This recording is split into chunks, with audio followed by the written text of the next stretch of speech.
वो एक सुनसान औद्योगिक इलाका था। समुद्र के किनारे बसी विशाल केमिकल यूनिट, जिसके चारों ओर कई सालों से कोई नहीं आता था।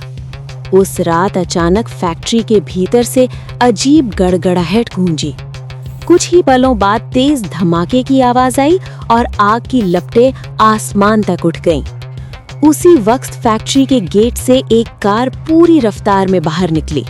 कार चला रही थी 23 वर्षीय नीलिमा। उसका चेहरा डर से पीला पड़ चुका था और आंखों में साफ झलक रहा था कि वो किसी भयानक सच्चाई से भाग रही है। उसके हाथ कांप रहे थे, लेकिन पैर एक्सेलरेटर पर पूरी ताकत से दबे थे। भागते हुए उसने अपने भाई अर्जुन को फोन मिलाया। भैया, मेरी बात ध्यान से सुनो, यहाँ सब झूठ है, ये लोग। इससे पहले कि वो कुछ और कह पाती, कॉल अचानक कट गई। अगले ही पल सड़क के बीच एक काली परछाई उभरी। नीलिमा ने ब्रेक लगाया, कार बेकाबू हुई और जोरदार टक्कर के साथ विस्फोट हो गया। आग और धुएं ने सब कुछ निगल लिया। उस घटना के बाद से सारंगपुर नाम का औद्योगिक शहर हमेशा के लिए बंद कर दिया गया।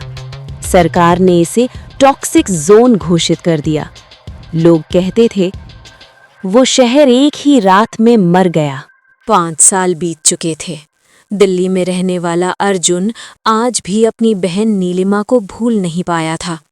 ऑफिस से लौटकर रोज उसकी तस्वीर के सामने कुछ पल खड़ा रहना उसकी आदत बन चुकी थी। उस रात फिर वही सपना आया। अर्जुन खुद को एक अंधेरी फैक्ट्री में खड़ा देखता है। हवा में जहरीली बदबू, दीवारों से टपकता केमिकल और हर ओर सन्नाटा। तभी पीछे से एक जानी पहचानी आवाज आती है, भैया, मुझे यहाँ से निकाल लो। अर्जुन मुड़ता है। सामने नीलिमा खड़ी होती है, लेकिन उसका चेहरा जला हुआ है, आंखें अजीब चमक से भरी हुई। हम फंसे हुए हैं, हमें मुक्त करो। अर्जुन घबराकर जाग जाता है, पसीने से भीगा हुआ। ये सपना उसे पिछले कई सालों से लगातार आ रहा था। अगली सुबह उसकी दोस्त मीरा और राहुल उससे मिलने आते हैं। मीरा बताती है कि उसने एक वीडियो देखा था जिसमें दावा किया गया था कि सारंगपुर में इंसानों पर गुप्त केमिकल प्रयोग किए गए थे। वीडियो कुछ घंटों में ही इंटरनेट से हटा दिया गया। अर्जुन को समझ आ गया, ये सिर्फ सपना नहीं बल्कि मदद की पुकार थी और सच जानने का वक्त अब आ चुका था। तीनों चोरी छिपे सारंगपुर पहुंचते हैं। पूरा शहर वीरान था। खुले घर, सड़ा हुआ खाना और हर तरफ मौत की खामोशी। तभी अंधेरे से अजीब आवाजें गूंजने लगती हैं।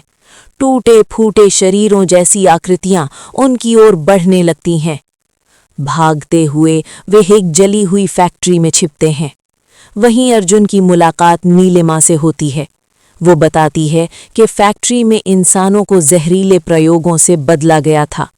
वे पूरी तरह मरे नहीं थे और पूरी तरह जिंदा भी नहीं। नीलिमा अब भी अपनी इंसानियत बचाए हुए थी, लेकिन ज्यादा देर नहीं। वो अर्जुन को बेसमेंट में छिपे एक गैस कैप्सूल के बारे में बताती है, जो सब कुछ खत्म कर सकता था। अर्जुन अकेले नीचे जाता है। वहां प्रयोग का मास्टरमाइंड मौजूद होता है। संघर्ष होता है, लेकिन अर्जुन किसी तरह कैप्सूल लेकर बाहर निकल आता है।